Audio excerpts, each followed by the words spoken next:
Firstly, congratulations on the King's Speech. Yeah. Phenomenal success, incredible achievement. Thank you very much for taking some time out today to chat to us. Yeah. We're here today to talk about the Jamison Empire Done in 60 Seconds competition. Can you tell us a little bit about the competition itself? Well, the idea is that anyone can enter, but it's a competition for amateur filmmakers, and so on awards night, the Jamison Empire Awards, it's the only award for like the non-professional filmmaking community. It is a maximum of 60 seconds, and the idea is you get to do a pastiche or an homage to your favourite film. So last year the winner was a hilarious Top Gun 60-second spoof, which made a lot of humour about these sort of homoerotic undertones of Top Gun, which I think was a spoof that was needed to be done.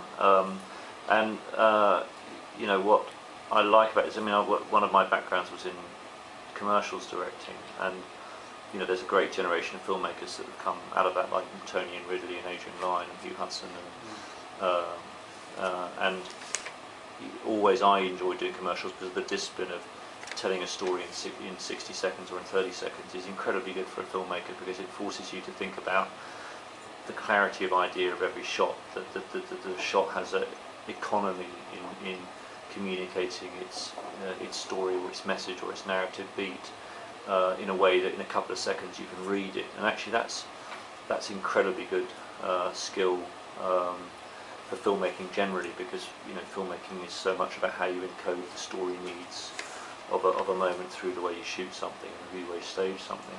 But what's great about, I mean, in judging this competition, what I've thought a lot about is the extraordinary irony of this revolution that I've witnessed within my lifetime. I mean, I started at the age of 12 making films with a clockwork Bolex camera, where the camera could only run for 30 seconds because the clockwork motor ran out after 30 seconds, so the shot length was limited to 30 seconds.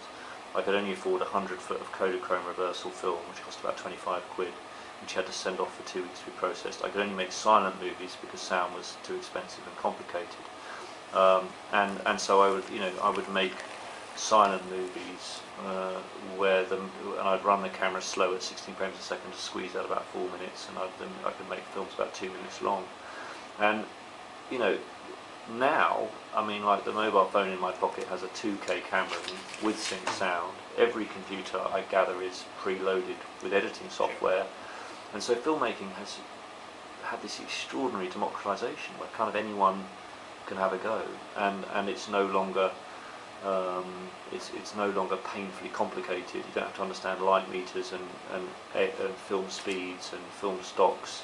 You don't have the whole fear that you'll send your Kodachrome 100 foot to Germany, it will never come back because it gets lost in the post.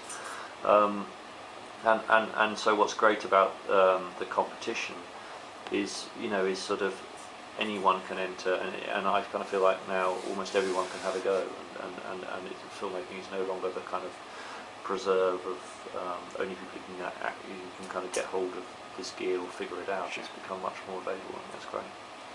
Thank you.